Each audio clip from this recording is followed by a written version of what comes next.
Hello everyone, welcome back to another video. There is a massive blizzard right outside my house right now, so you're hearing any wind, it's because of that. Today we're going to be talking about a few things today, quite a few. This thing will turn on. It will eventually. So basically, here's what we're going to be talking about. We're going to be talking about the NFL Conference Championship Predictions, since that will be coming up pretty soon.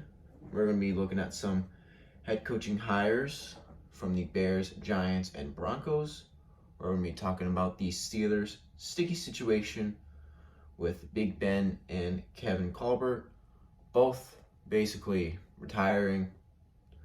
We're going to be talking about the MLB Hall of Fame and the NBA AllStars, my NBA All-Star Stars reactions. So, really, without further ado, let's get right into the Conference Championship Predictions. Alright, so first we're going to start off with the Conference Championship Predictions. Let's start off in the AFC, where we have the Cincinnati Bengals at the Kansas City Chiefs. Now, if you've been watching all my videos, in which, if you did, thank you, I appreciate that. I did say in my very first video that the Cincinnati Bengals need to avoid the Kansas City Chiefs at all costs during the playoffs. That's when I had the meeting in the divisional round, not the conference championship. And I had Kansas City winning that game because, well, you know, it's an Arrowhead. I don't know how Cincinnati's going to win in Arrowhead. And this situation right now, Cincinnati, they've been playing very good football lately. They beat the Raiders, and then they beat the top seeded Titans, which a lot of people were expecting. Not me, obviously. I had the Titans in a high-scoring game, but in fact, that was the complete opposite. It was, in fact, the Bengals in a low-scoring game.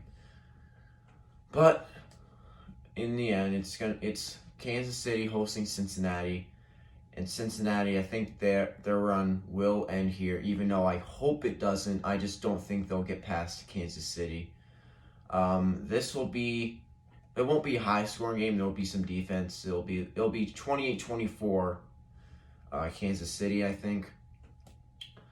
But Mahomes, Hill, and Kelsey, they all played a very, very good game against Buffalo.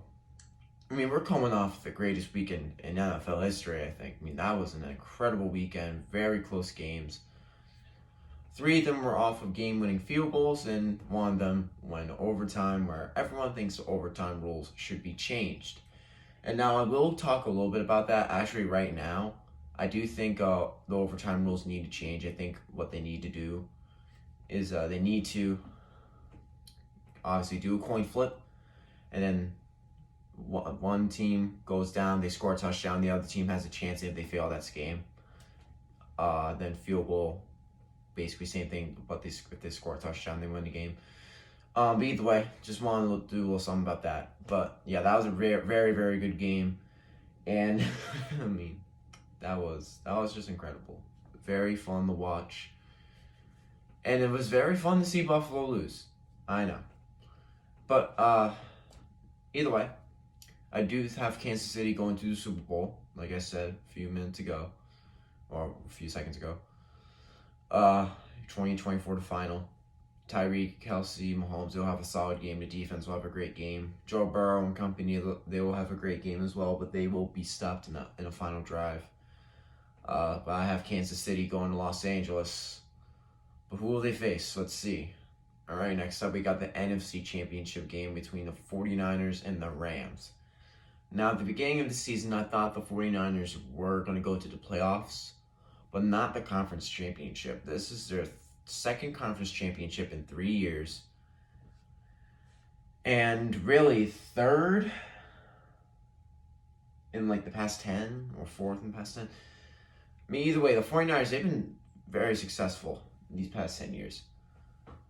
Last time, Raheem Mostert ran all over the Packers in a win that will send them to the Super Bowl, where they will go on to lose to the Chiefs. But this time, they're not at home. They are at Los Angeles, but the last time the 49ers went to Los Angeles, it felt like a home game. There were so many 49er fans there.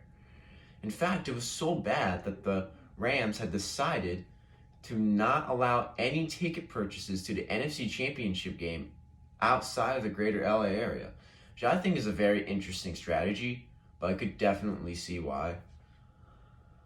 But obviously it does kind of block out the fans, but hey, if they want to go to the Super Bowl, I really can't blame them.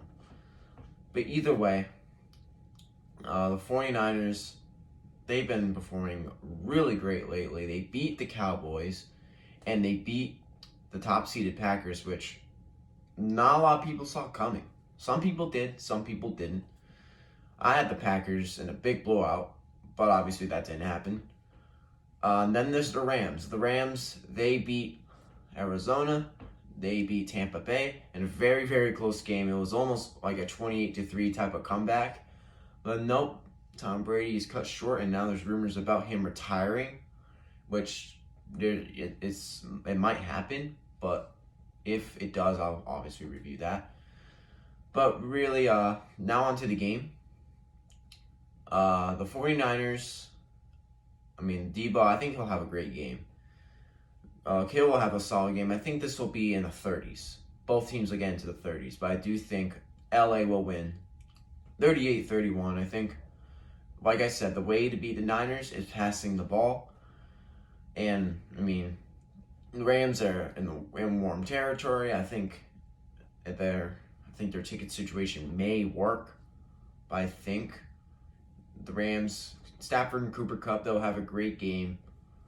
And Matthew Stafford will finally go to his well-deserved Super Bowl. I got the Chiefs and the Rams in Super Bowl 56 in LA, and it'll be the second straight year the host city will have its football team in the Super Bowl, with last year being Tampa Bay going to Super Bowl 55, which was in Tampa Bay. So, there you go. Chiefs, Rams, Super Bowl. All right, so next up we got the head coaching hire reactions. First, the first reaction I got is the Chicago Bears. They have hired, let me get it up real quick. His name is Matt Eberflus. Matt Eberflus. He was the Colts defensive coordinator. And really, the Colts defense, they were great this year.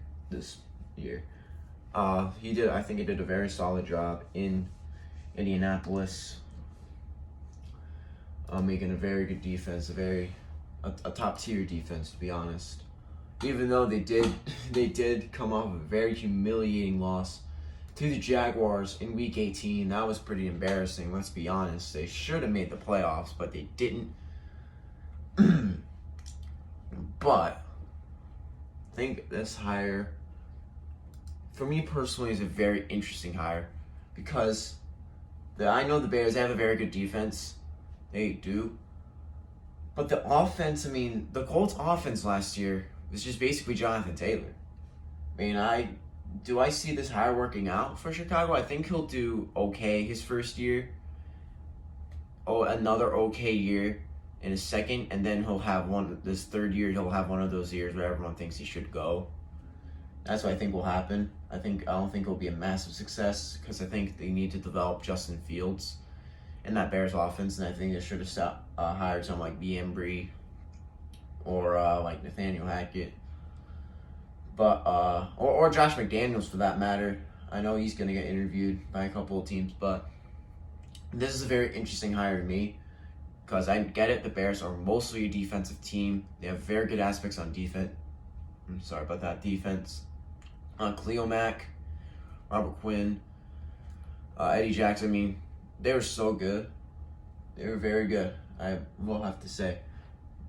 And to improve that defense, it's very interesting. I could definitely see a very interesting move. But really, I think they should have focused more on offense to develop Justin Fields and make him your franchise quarterback. But hey, we'll see what happens.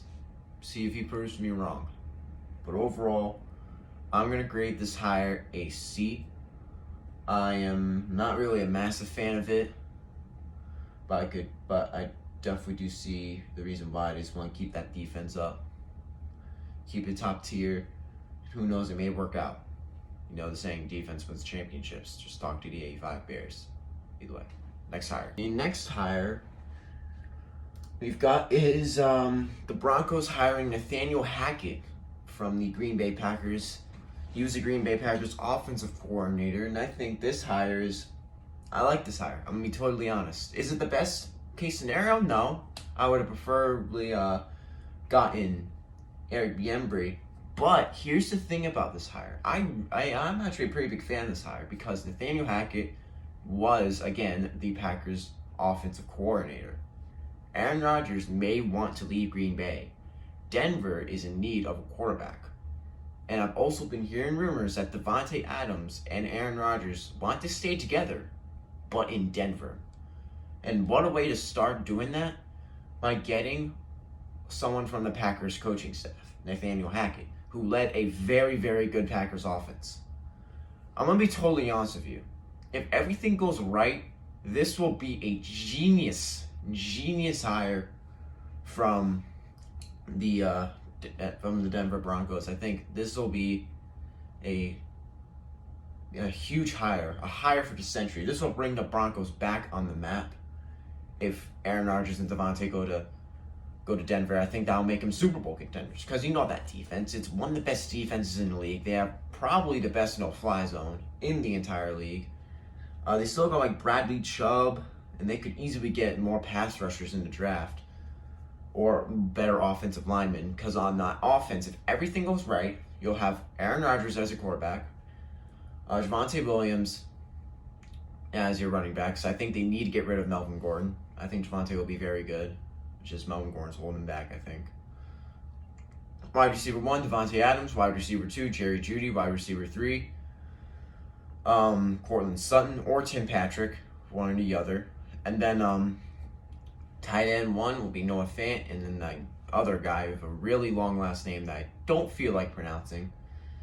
O-line may need a little help. That's why I think they should go. That's where I think they should go for in the draft. And then there's that defense.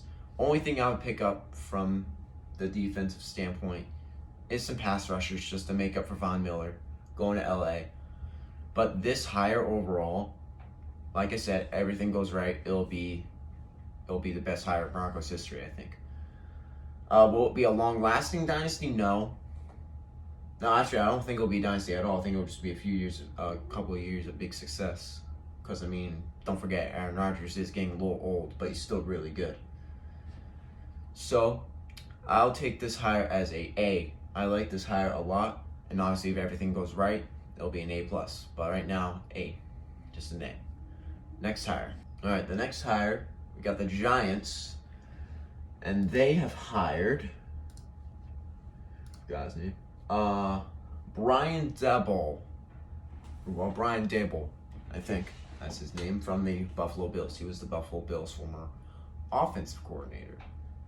And the Bills, obviously, they have a really good offense, a really good quarterback, really good receivers. Basically, the Bills, they look like the best well-rounded team in the league. And really, the Giants, I think this hire, honestly, I think will put them in the right direction. I think it will help Daniel Jones become a very good quarterback, unlike Joe Judge, who was the special teams coordinator for the Patriots, I'm pretty sure.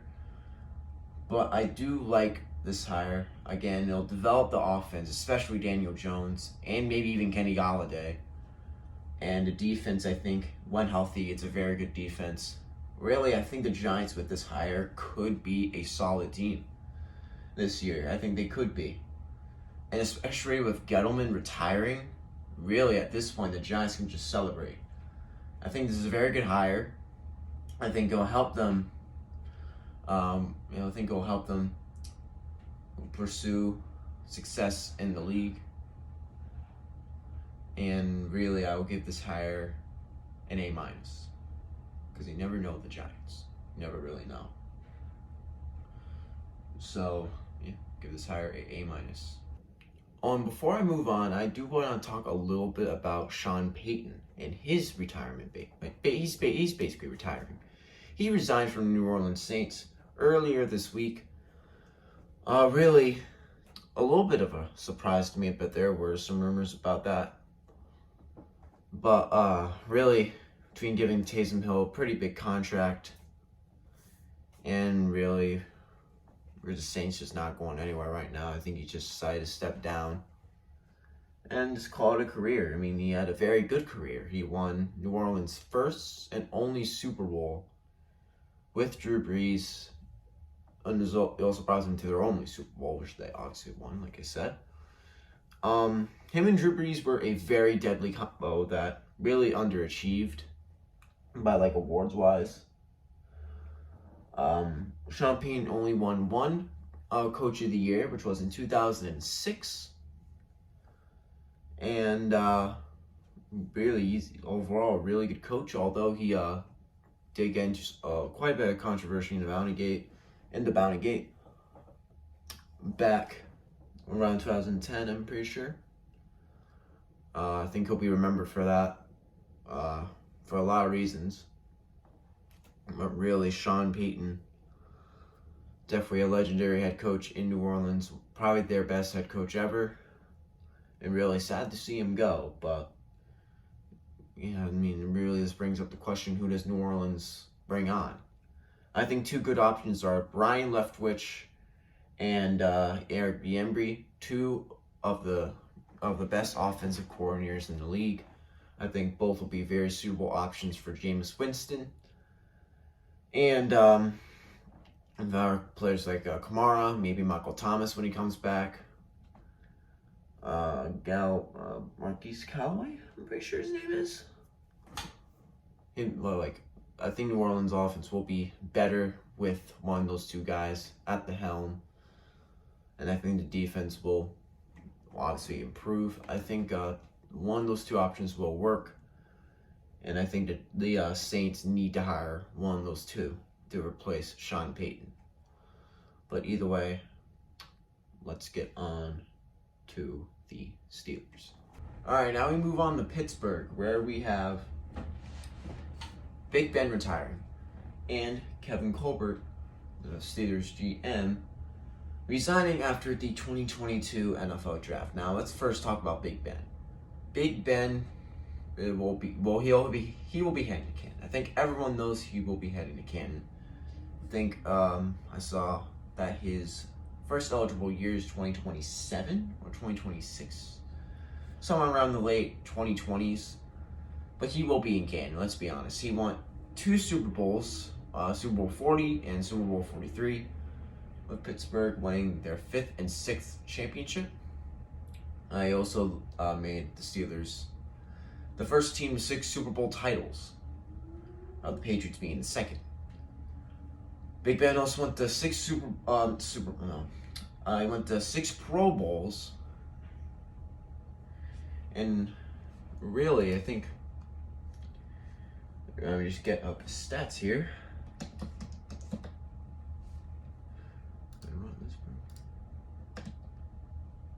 Career stats. His record, 165 wins, 81 losses, and obviously 1 tie, the one to Detroit. His completion percentage, 64.4. He completed 5,440 passes out of his 8,443 passes thrown. He threw for 64,088 passing yards and 418 touchdowns, which is Hall of Fame worthy numbers. Like I said, the Steelers will miss him. Not his final few years, but they will miss him in his prime. He was impossible to sack. He was huge. He was hard to take down. In his rookie year, he led Pittsburgh to a 15-1 record, which is really incredible. One of the best rookie seasons of all time, probably the best rookie season of all time. And now, what do the Steelers do? Do they tank? or do they try and win? Because they have a really good defense. They made the playoffs the past few years. They still have a solid team. I think they should just, for quarterback-wise, I think they should just save some money and test out either Mason Rudolph or Dwayne Haskins. See how they can do at quarterback. And really, I think they should go for their backup QBs, either Rudolph or Haskins. I think Haskins might be a little bit of a better option. So, Rudolph, he's been meh, and I think Haskins, he still has some potential, and I think with the right coaching and Mike Tomlin, I think he'll be solid. But I think you should definitely save some money, focus on your O-line, and give Haskins the rock. See what he can do at QB, and if not, switch to Rudolph. If they both don't work, go for a QB, maybe like Bryce Young in the NFL draft. So I think you should just stay patient, wait for Bryce, tank for Bryce, get Bryce. You'll be really good contenders again. Speaking of the NFL draft, the Steelers GM Kevin Colbert will be resigning as Steelers GM after the 2022 NFL Draft after 20 years in service for the Steel Curtain. What do the Steelers do here? Did they go for someone inside the program or outside the program? I think they should go inside the program. I think that type of program, they've been very successful.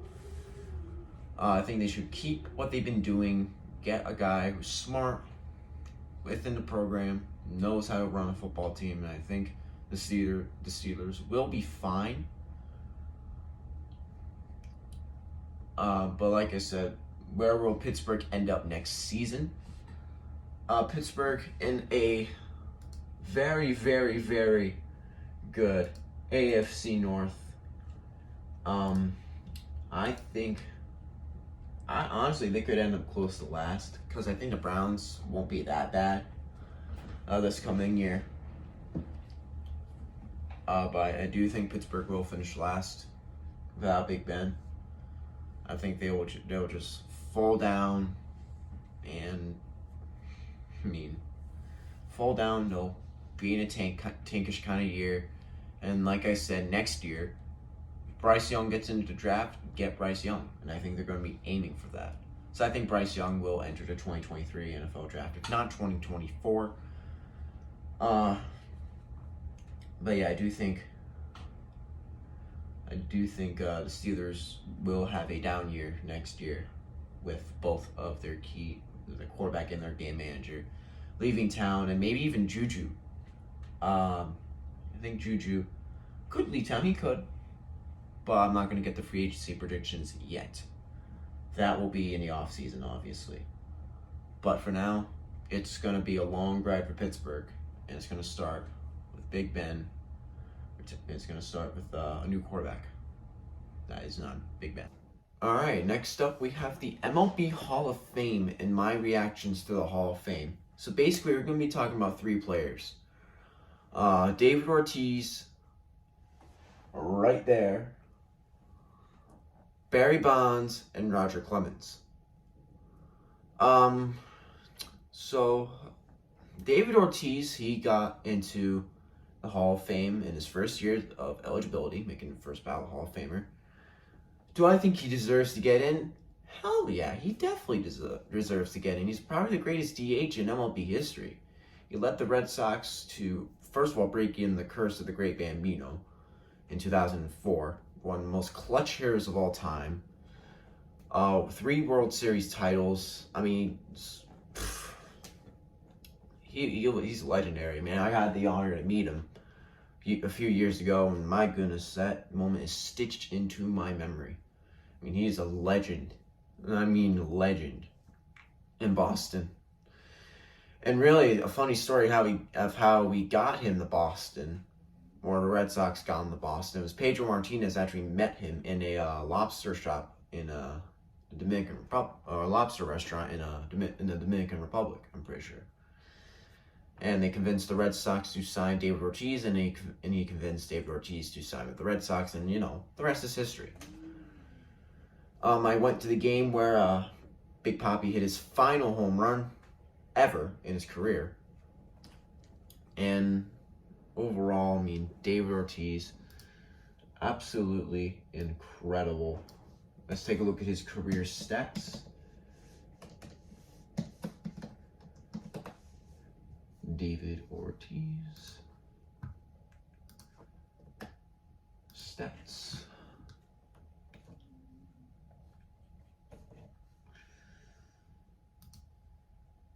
So, in his entire career, he had 8,640 ABs with 2,472 hits with 541 home runs with a batting average of .286. He had 1,768 RBIs. His OPS was not a .931.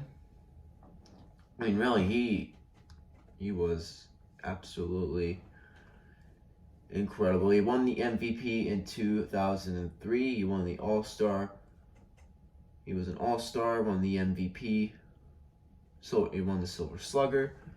In 04, 05, same thing. Basically really all the same stuff of like 06, 07. Oh, he was just an all-star. Same thing with 2010. And then 2011, he was a Silver Slugger and an all-star. 2012, all-star. 2013, all-star MVP, Silver Slugger. 2015, he was the MVP. In 2016, MVP. Basically, he just won a whole lot of stuff. I mean, he was just absolutely incredible. In his career. I'm just trying to figure out what this MVP's been. It's the first time I've been on this website. Either way, David Ortiz well deserved to get into the Hall of Fame. I mean, he was absolutely incredible, his career. And definitely my favorite players of all time. Definitely my favorite player of all time. But now we go to Barry Bonds. Let's go to Barry Bonds now. Barry Bonds. He was voted out of the Hall of Fame. This was his 10th and final year of eligibility. And he did not make it. He didn't make it to the Hall of Fame. And I could definitely see why. Because of the steroids and that issue there. But Barry Bonds, I think he still should be in the Hall of Fame. I mean, he has the home run record with 762 home runs. I'm pretty sure in 2001, he hit 73 home runs, which is the most all-time in a season. 2002, he almost won the World Series, but the Angels swooped it away from him. But I mean, Barry Bonds, he was an absolutely incredible player, despite the use of steroids. He had 9,847 ABs, 2,935 hits, 762 of those being home runs, most all time. Batting average, basically .300. He had 1,996 RBIs, and his OPS was 1.051, which is absolutely incredible. So really, Barry Bonds, like I said, definitely could see the reason why he's not in the Hall of Fame, but I think definitely deserves to be in the Hall of Fame. And really, he's not eligible by the whatever that group is. He's not eligible for voting into Hall of Fame by them now. A different group can vote him in though, which I think could happen.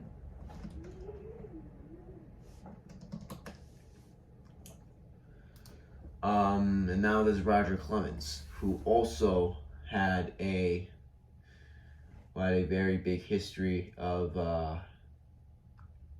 steroids. Gotten some controversy there. He's mostly known for playing with the Boston Red Sox. He started his career with Boston, Then he went to Toronto for a couple of years, and then he became a backstabber. Went to the Yankees. Went to the Yankees from '99 to '03. He was with the Red Sox from '84 to '96, and then spent 3 years in Houston and ended his career with New York.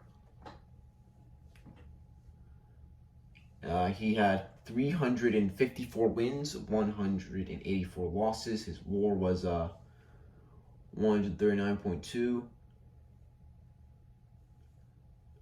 Really, he had 4,672 strikeouts.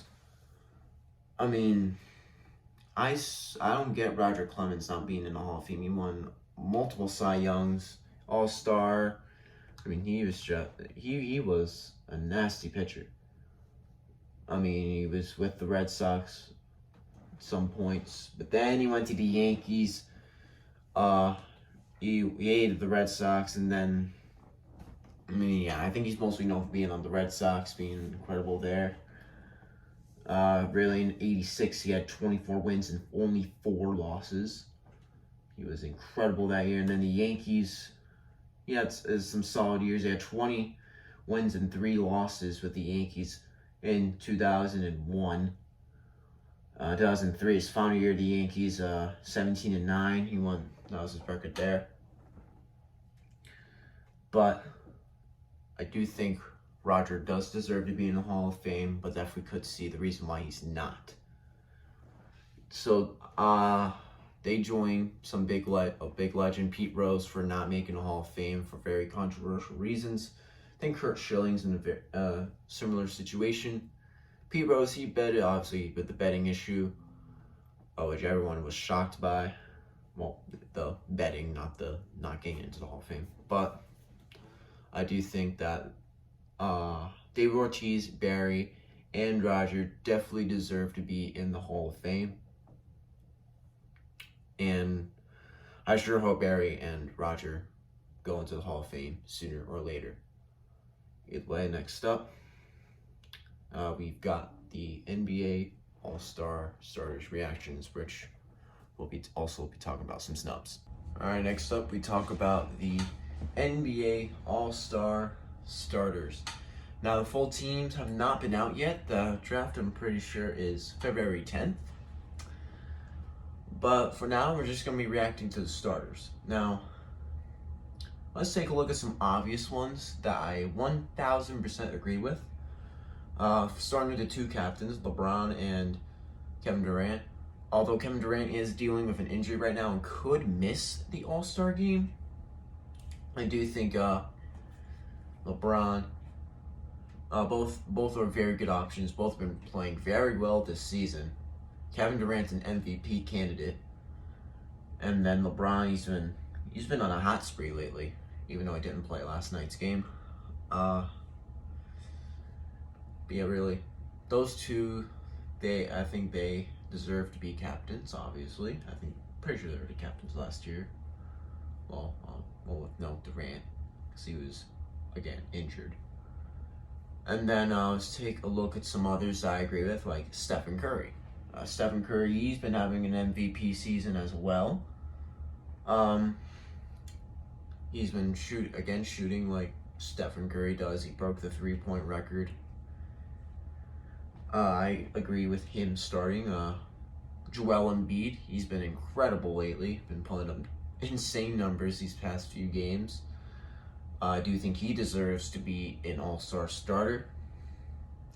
And then Giannis Antetokounmpo, I think he definitely, again, deserves to be up in the All-Star starter area.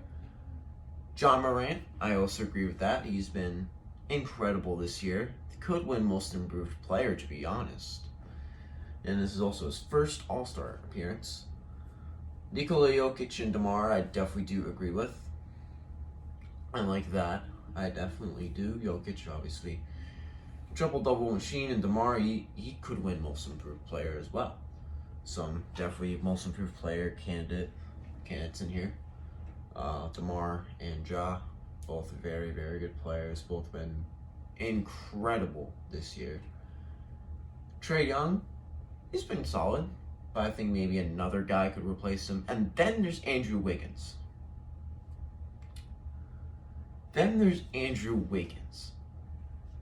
I'm just going to pull up Andrew Wiggins' numbers compared to, I don't know, Luka Doncic's numbers. So let me see here. Andrew Wiggins stats. And then we go to Luka Doncic stats. Where is it? There it is. Luka Doncic. So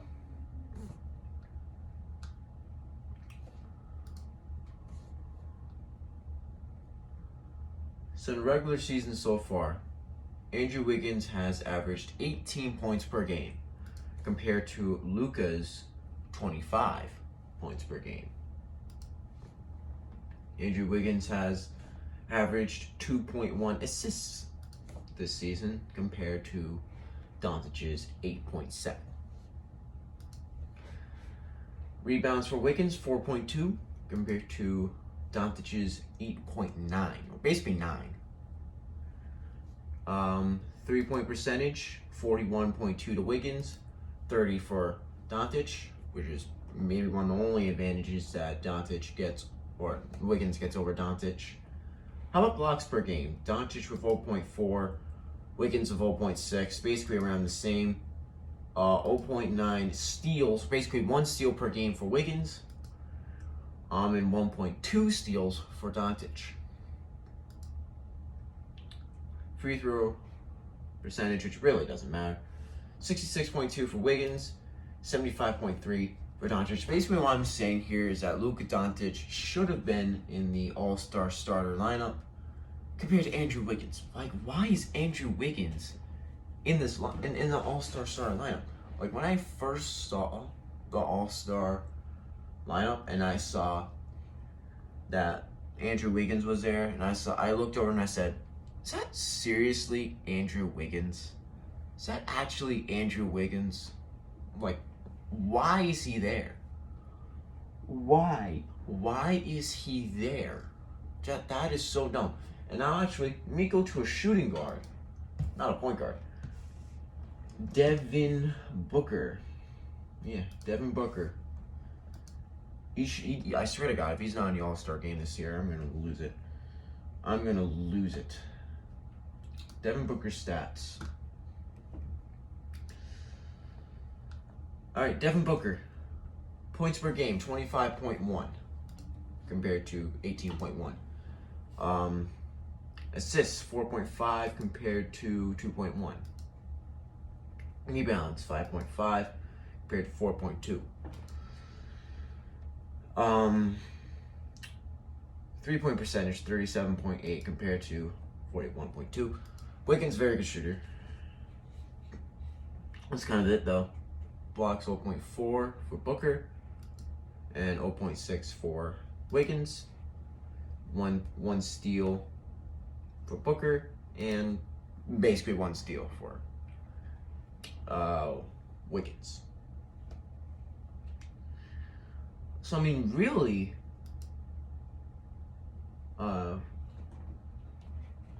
86% from the line, 66% from the really.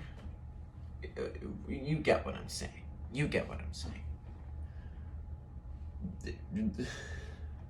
Andrew Wiggins should not be an All-Star starter. He should not be an All-Star starter. I don't know if he should be an All-Star. Like, when I say All-Star Game 2021, do you think of Andrew Wiggins? No. You don't think of Andrew Wiggins. You really don't. Now, sure, Andrew Wiggins is having a very good year, but I just don't know about All-Star Game. I just don't know. I mean, he's 18 in his position in fantasy basketball. I mean, that's just... Oh, my God.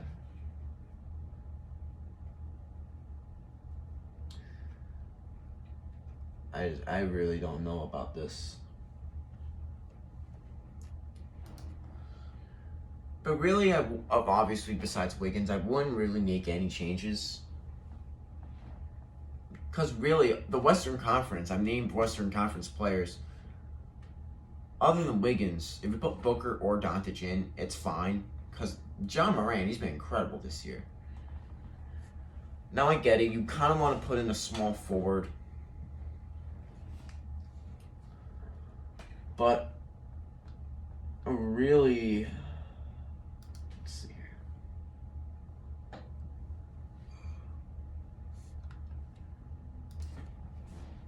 When you look at AllStar snubs that could replace Andrew Wiggins.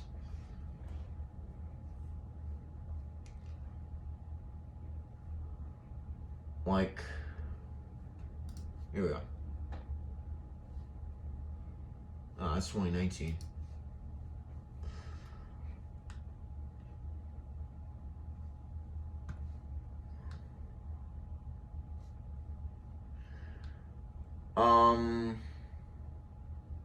Just trying to find them, really. Like, Rosen. Maybe Donovan Mitchell. I don't know though. I'm just trying to find 2022, not 2019 or anything like that.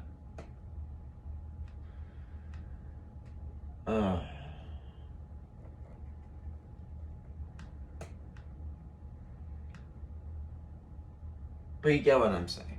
They should not have done Andrew Wiggins. You can do better than that. Like, you can do better than that. But like I said, in the end, it really is what it is. Maybe Karl-Anthony Towns. Yeah, maybe Karl-Anthony Towns, put LeBron small forward. And then, who else? Jokic center. And then Karl-Anthony Towns, a power forward.